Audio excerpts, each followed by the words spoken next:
Mais moi, c'est Claude. J'ai 70 ans. Moi, j'ai toujours eu une très bonne mémoire. Là, mais je dirais que depuis quelques mois, là, ça m'arrive d'oublier des choses. Ben, un exemple, là, moi, j'avais rendez-vous chez le médecin. J'ai oublié. J'ai été obligé de le déplacer. J'ai commencé à remarquer depuis quelques mois là, des changements dans son comportement, chercher ses mots, être plus stressé, être plus irritable. Ben, Ça commence à être inquiétant. Je sens aussi qu'il cache peut-être un peu ses symptômes. Comme l'exemple du rond de poêle, il me l'a pas dit sur le coup, qu'il avait oublié de fermer son rond sur la cuisinière. Je lui ai parlé de mes inquiétudes, puis ensemble, on est convenu que ce serait une bonne idée d'aller faire une évaluation pour les troubles neurocognitifs.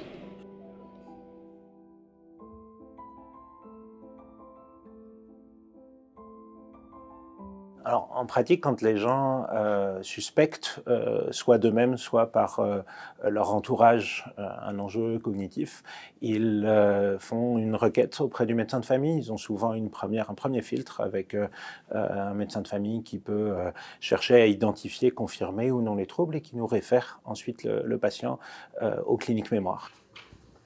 Monsieur Claude, madame, oui. bonjour, je suis le docteur Tano. Bonjour, monsieur. Ce serait intéressant d'essayer d'en savoir un petit peu plus sur le fonctionnement de votre mémoire, mais aussi de votre cerveau, d'une façon générale, votre fonctionnement cognitif. Okay. Et pour ça, de vous référer à nos collègues neuropsychologues pour pouvoir faire une évaluation complémentaire. Une personne qui va arriver nous voir avec un trouble cognitif suspecté, pas si clair, pas si évident que ça, ou qui reste relativement fonctionnel, on va référer au neuropsychologue pour lui demander à la fois un complément d'expertise pour étayer notre diagnostic, mais on va aussi lui demander, dans le cadre de son évaluation, d'aller cibler les forces, les faiblesses, les capacités résiduelles de la personne pour pouvoir proposer des interventions un peu plus ciblées. Ce qu'il faut savoir en neuropsychologie, c'est qu'on a le luxe du temps. Quand on rencontre le neuropsychologue, on ne va pas immédiatement commencer à faire des tests cognitifs. On va prendre le temps de discuter, puis il va y avoir un climat de confiance qui va s'établir avant de commencer à faire des tâches. C'est beaucoup de type papier-crayon, donc on va poser des questions, par exemple, demander à la personne de nommer des images pour aller évaluer le langage, de mémoriser des courtes histoires. Donc, on a différentes tâches qu'on va utiliser là, pour aller regarder les capacités de la personne. Si on n'a pas de médecin de famille, il y a toujours la possibilité d'aller consulter en neuropsychologie au privé, par exemple, où on va être capable d'avoir une évaluation complète des capacités cognitives qui pourrait nous orienter vers un diagnostic. Mais c'est certain que la composante médicale est à prendre en considération aussi. C'est-à-dire qu'on va aller vouloir éliminer la possibilité qu'il y ait autre chose au niveau de notre santé qui puisse expliquer les difficultés là, qu'on observe. Le neuropsychologue s'intéresse aux liens entre le cerveau et le comportement. Donc oui, on essaie de comprendre le fonctionnement cognitif de la personne. Évidemment, on ne peut pas séparer la cognition de l'aspect affectif ou émotif, mais on ne fait pas de psychothérapie. Une des fausses idées de l'évaluation, c'est que c'est une réussite ou un échec. L'évaluation est plus nuancée dans le sens où on va vraiment avoir un portrait complet du fonctionnement de la personne qui est devant nous. Allô? On a terminé ce qu'on avait fait à faire ensemble aujourd'hui. Parfait, bien, merci d'être ici.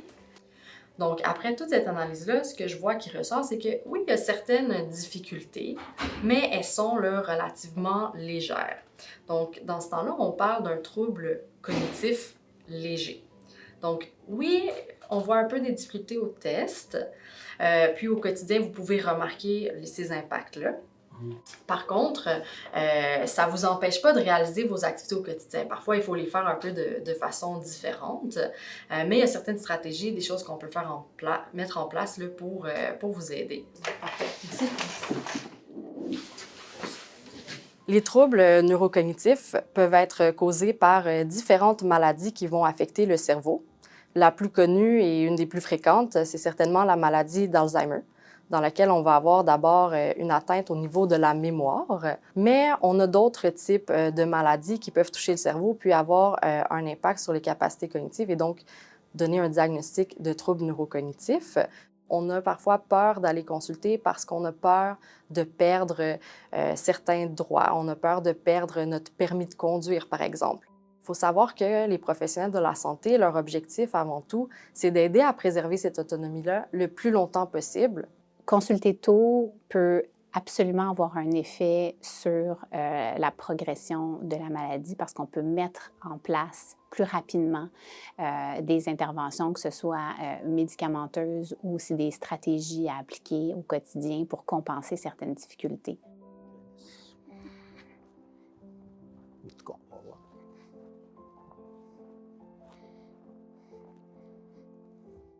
Puis comment tu te sens? Ben, disons que c'est un mélange d'émotions, là. Ben, d'un côté, je suis soulagé parce que ça explique certains de mes comportements au cours des derniers mois, puis j'étais pas fou de penser que quelque chose changeait. De l'autre côté, bon, ben, j'ai pas l'Alzheimer, mais tu sais, c'est pas facile d'apprendre là, que tu as un trouble neurocognitif, même léger. Oui, mais là, aujourd'hui, on s'en va voir la neuropsychologue. Elle va donner des outils pour travailler ta mémoire, pour mieux t'organiser. Ça va nous aider dans le quotidien. Ouais. Bon, là, je ne sais pas si ces exercices-là, là, ils peuvent vraiment aider. En tout cas, on verra bien avec le neuropsychologue. Mon nom est Brigitte Gilbert, je suis neuropsychologue spécialisée en gériatrie. Il me fait vraiment plaisir de vous rencontrer, Monsieur Claude et votre fille. Ma fille Camille. Enchantée, Camille. Bien, alors moi, ce que je vais vous proposer, Claude, c'est que je vais vous proposer quelques rencontres où est-ce qu'on va regarder ensemble des stratégies pour nous aider à mieux encoder, mieux enregistrer l'information en mémoire, puisque c'est votre principale plainte. Je suis bien contente de voir aussi que votre fille va vous accompagner comme ça. À deux, vous allez pouvoir pratiquer les stratégies, les pratiquer surtout dans le quotidien aussi. Vous allez voir en cours de route, je vais bien vous expliquer ça. Il est faux de prétendre qu'une fois le diagnostic de trouble neurocognitif léger posé, qu'il n'y a rien à faire. Au contraire, il y a des études très sérieuses qui montrent que près de 45% des troubles neurocognitifs majeurs, donc la maladie d'Alzheimer, seraient attribuables à des facteurs de risque qui sont en grande partie reliés à notre style de vie. Bien, comment vous avez trouvé la rencontre d'aujourd'hui?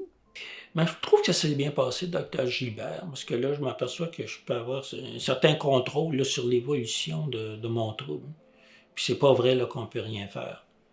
Parce que là, je vois que je peux travailler sur ma mémoire puis ma capacité à m'organiser. Ouais. Puis là aussi, là, je sais quelles actions prioriser. Parce que ça peut être angoissant là, de se retrouver tout seul avec un diagnostic. Puis, ouais, je suis content que tu sois venu avec moi. Ben, je suis contente d'être venue ici avec toi. Puis on va travailler ça ensemble, une étape à la fois. OK, merci.